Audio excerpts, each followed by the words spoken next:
Today I have a very special review for you. I have the Voigtlander APO Lanthar 50mm F2 aspherical lens, and that is a mouthful. But let me just tell you, this isn't going to be a review so much as it's going to be hero worship. Let me just give you a little background here.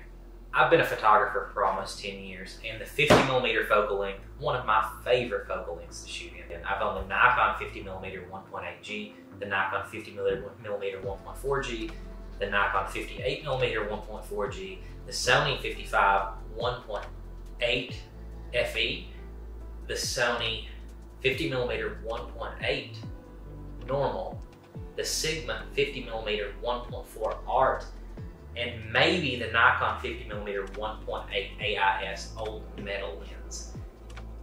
All that's to say, I love the 50mm focal length, just a wonderful focal length. You can do it all with it. But today, a very, very, very special lens. I've actually been using this thing for almost a year. I bought it when it first came out. I took a chance based on the reviews and the test scores of the other Voigtlander APO series lenses, which are, by all accounts, some of the sharpest lenses in the world. And this lens, spoiler alert, proves to be no different. So I'm gonna open it up for you guys here. Inside you get styrofoam, a lens hood, which we're gonna talk about extensively in just a second. Got your warranty papers. You've got the lens itself. Now, I'm gonna set all this stuff to the side and get to the essentials. The lens itself, if you take a look at it, rather small. You wouldn't expect Zeiss Otis quality in such a tiny package. In terms of the build quality of this lens, it's very small, but it will surprise you with how heavy it is. The lens has an all metal construction, so it's rather dense. The lens also comes with a metal lens hood, which is one of my biggest critiques of the lens, if I'm honest. It's a screw-on, right? So you have to actually twist it on.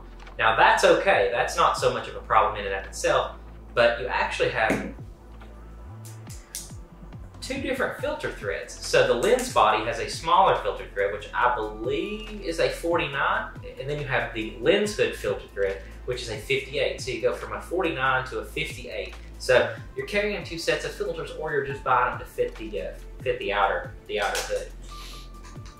But it's still, even with the hood, a very nice, tight, small package. I don't love the hood design. This is not a good lens hood design. It takes some time to screw it on and off. Sometimes it can be rather difficult to thread as well, but it's all metal construction as well. And there's a textured effect inside there which helps cut down on the flare even more. In terms of the optical design of this lens, it's got a rather unique design.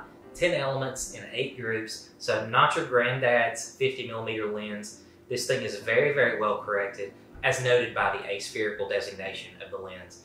The APO stands for apochromatic. What all that technical jargon means basically is you have a really good clean image, not a lot of chromatic aberration, none of the weird optical effects. And with the 50mm focal length, you're not going to have much distortion either. So just a fantastic lens optically. The real party piece of this lens though is the sharpness. I alluded to this earlier, that you're absolutely getting world-class sharpness with this lens. The previous sharpest lens that I'd ever used was the Sigma 50mm 1.4 art lens, which is a fantastic lens and just brutally sharp, stop down to F4. But this lens right here is every bit its equal and perhaps even better in a lot of areas. By the time you stop this lens down to F4, you're getting a very contrasty, sharp image all the way across the frame.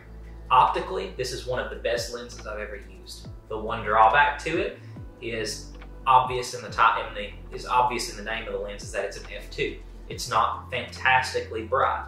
There are obviously brighter lenses out there. There are 1.8s, 1.4s, and Sony's even announced a brand new 1.2 f-stop lens. At F2, it's not going to win any awards for that.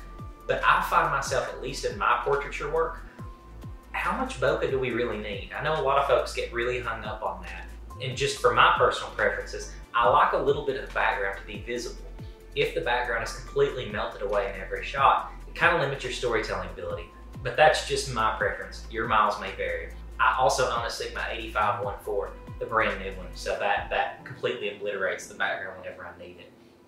Other notes about the optics of this lens is the amount of contrast that you get with these images. It seems to me that this was probably designed primarily as a landscape photographer's lens. because I find that sometimes when shooting portraits, the amount of contrast that this lens delivers can be very harsh unless you minimize it somewhat in post-processing.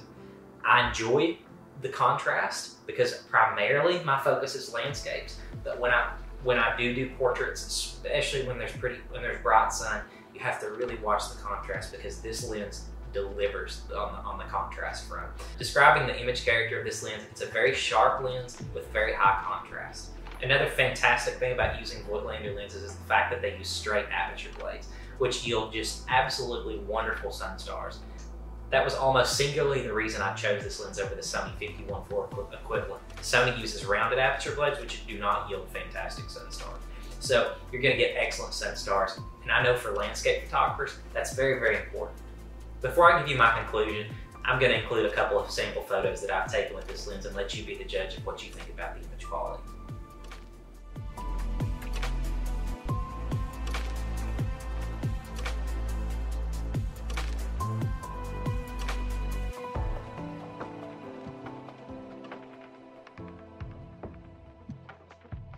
So where does that leave us on this lens? I think for a very specific type of photographer, me being one of those, someone who primarily shoots landscapes and only occasionally shoots portraiture, this is nearly a perfect lens. It delivers exceptionally high image quality in a very, very small, compact, beautiful form factor. That's something I didn't note about the lens, but this is just a very attractive lens. It's made well, feels good in the hand, it's all metal construction, it feels really nice. For some folks though, there are some drawbacks. The fact that this lens is all manual focus and manual aperture, those two things may make this lens a little bit too difficult for some folks to use. If you find yourself sometimes needing a little quicker focus, acquisition, sports, reportage, those type of things, this lens is going to make your job a little bit more difficult. But I absolutely love this lens. It's treated me really well. It's always in my bag. No matter the situation that I've thrown at, this lens has delivered some of my finest images and will always have a place in my bag. But that's it for the review, guys. I hope that you guys enjoyed it. Thank you guys so much for watching my review. I've got a lot more of these planned, so subscribe and you won't miss any of them. Thank you guys again, and see you next time.